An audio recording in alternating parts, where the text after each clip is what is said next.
do you love Italy? Well, I do. I was here almost 2 decades ago, and now I'm back. And I'm back in a very, very different way as a woman who is over 60 and still fabulous.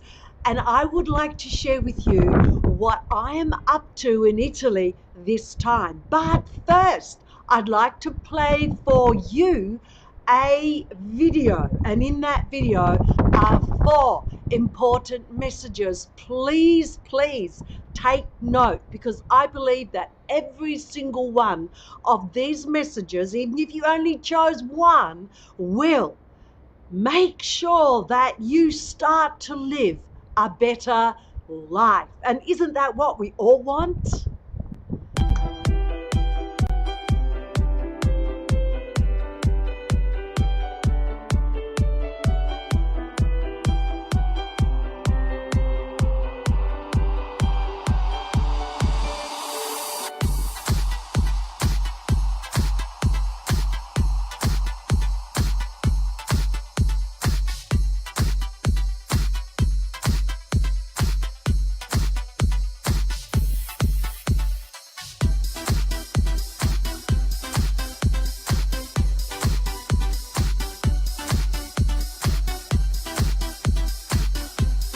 Absolutely. Be open, be bold, and be you. Because you, with all your life experience, in all your gloriousness, is that even a word?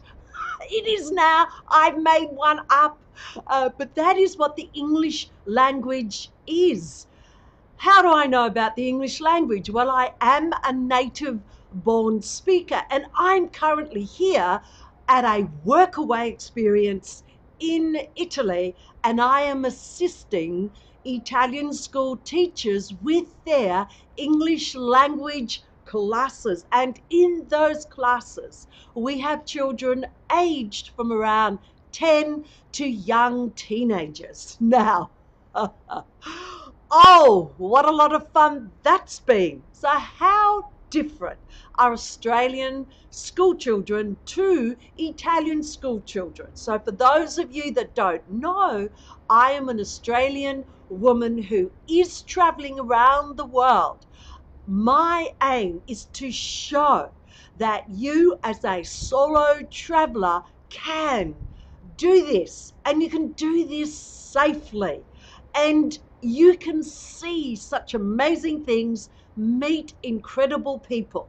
But you won't do this unless you take that first step, until you are open enough and bold enough to realize that who you really are is enough, and step out into the world. So far, I have found that people really welcome Australians. That's really cool. The sad thing is, though, that most people I've met, first of all, think I'm American, or I'm British. Said, no, I'm an Aussie. Only one person has picked straight up that I'm an Australian. Yes. So let's have a talk about Italy. I love Italy. I love the incredible things with their food here. I just enjoy their macchiatos. I really missed over the last 3 months a really good macchiato. As a matter of fact, 5 months, because since I left Australia in August last year, I've only spent 2 weeks in Italy, and then I left Italy. And now I'm back. I'm stocking up on a really fabulous coffee, which has become my favorite now, which is a macchiato. Woo! Let's have a look at Italian school children. Well, in the orientation for what I'm doing here with this school, they said Italian school children are noisy. They are. They didn't lie about that. Luckily, in Australia, we have a huge Italian population, and some Italians are my best friends. Aren't you, Mary? I've only got one best best friend who's an Italian. No, it's not true. And I know that Italians, look, and the Greeks and the Croatians, all of those types of people are can be very noisy without added alcohol. Boy, is that true of Italian school children.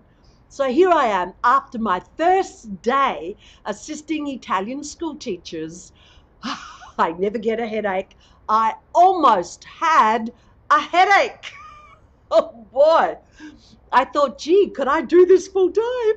And I think the answer is no, no, and no. Let me tell you about that difference between what Italian school children do versus what Australian school children do. Initially, I thought, wow, Italian school children have got it easy. Look at this. They only go to school in the morning. Boy, was I wrong. So let's have a comparison. Normally, the overall way that schools in Australia work is that the children go to school at 9 a.m., they have a morning tea, they have a lunch break, often 1 hour, they have an afternoon break, and most often they leave school at 3:30. Yep, this is how it works in Italy. The children go to school, they're there for their first class in the morning, which is about 8:10.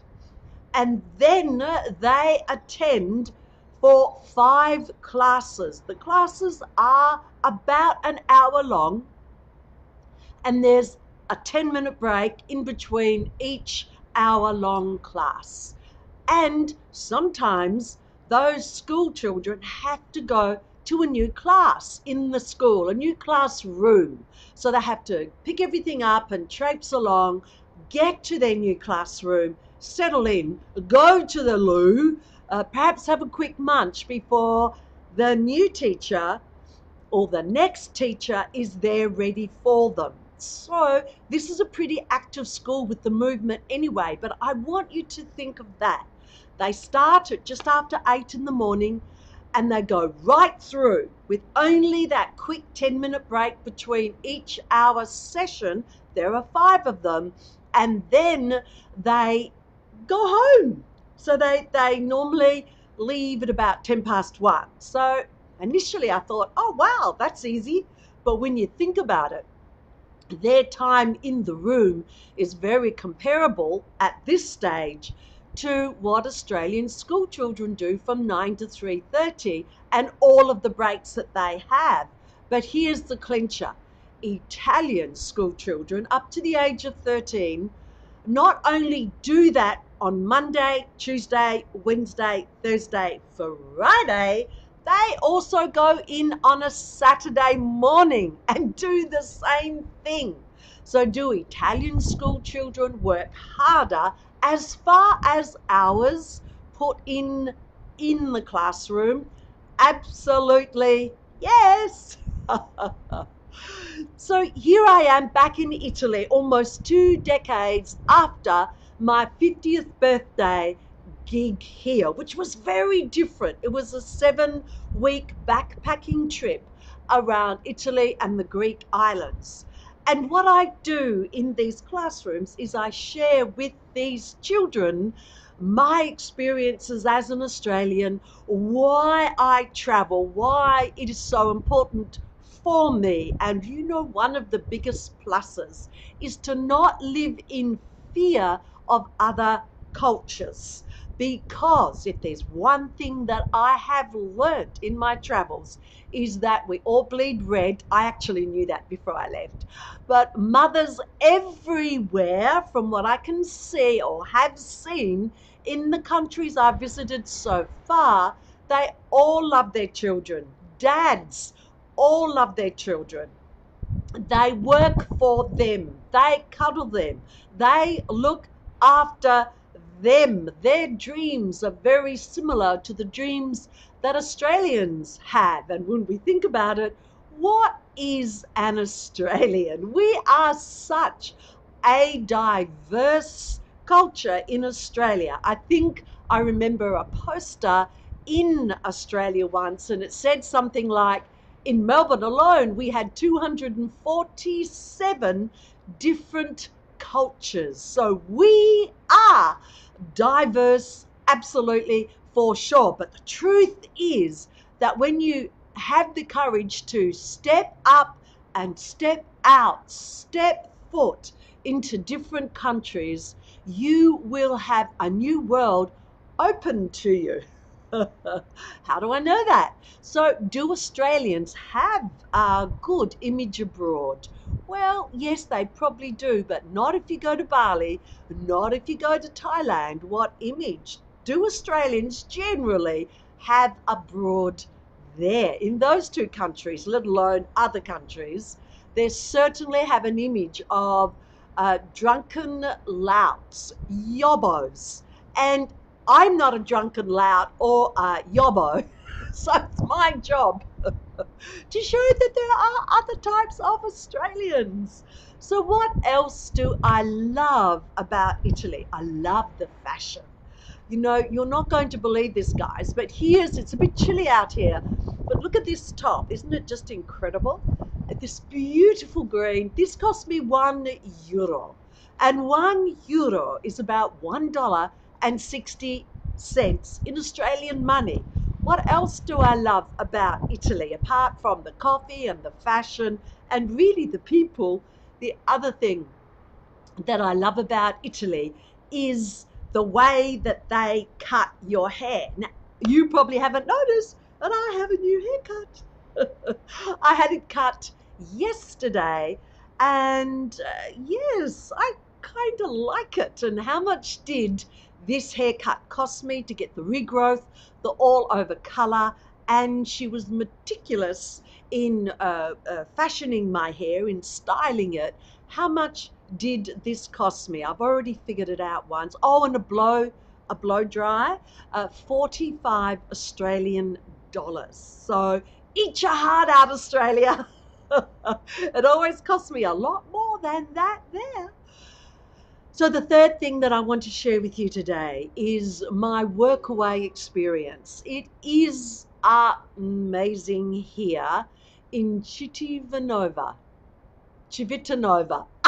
Marche. I'll get that right one day.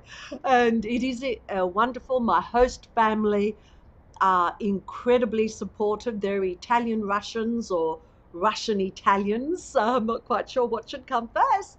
But they're very supportive, very caring, and have certainly embraced me within their family life. So I've really been lucky to be selected for this gig. Now, I want to leave you. I have 3 most asked questions, and I'll share 2 of them with you at some stage. But one of those most asked questions is, well, Victoria, where are you going next? Where am I going next? I have no clue. This is how I am doing my travel this time. I'm a leadership trainer. I've had to be meticulously structured because I've had to catch those planes and be on time at the event place or the business venue offices. And yeah, and in the military, I was a soldier for 23 years. You had to be on time 5 minutes before. So time has totally ruled me, which it needs to do in our culture. And wherever I've been, time is important. But my life right now, yes, I have the daily time frames that I must adhere to. But as far as where to next, it's in the lap of the goddess. Talking about the goddess, I don't have my red heart for you today, but I'd like to heart you all. The world needs more heart. And when you travel, you will discover, when you're traveling like I am, not on a guided tour. I am not saying guided tours aren't good, but I will never ever be one of those that are trailing along behind the person walking with the flag. Am I saying that's bad? Of course not. But I am saying that that is not me. Now, if you saw something that I believe is at the root of most of the problems that we are encountering in this world, I posted on my over 60 still fabulous Facebook page a quote from Ishmael. And this is the quote: there is no one right way for people to live. There isn't. If we could just stop trying to change other people into how we want them to be, if we could just accept their diversity and their different ways and possibly learn something, possibly something that will increase our ability to get joy from our life, why wouldn't we be open to that? So where am I off to next? It was Spain. I was hoping for Spain because winter still cometh. We've got another 2 months to go. But it seems everyone else is thinking the same thing. So now I'm opening up to places where it's still winter. So it could be France, it could be Switzerland, it could be anywhere. But guess what? You'll find out. Thank you so much for watching this episode 16. I have a YouTube channel. You can subscribe to that if you wish. You can subscribe to me now and always be alerted to when I go live. My name is Victoria Rose. I am known as the Queen of LiveStream. Live streaming on the Facebook platform is my speciality, and it is the way to get your message out to the world because it's global. Thank you for joining me today. And remember that video that I played to introduce this live stream session? One of the things that really stands out for me is for you to live before you die. How many do you know who are dead at 50, buried at 80? That is not the way to live. Well, I don't think so. Thank you for joining me, and I'll be back. I can't promise any day now. My schedule is different, but I will be back. My intention is to be back at least once every week. Mwah! Bye.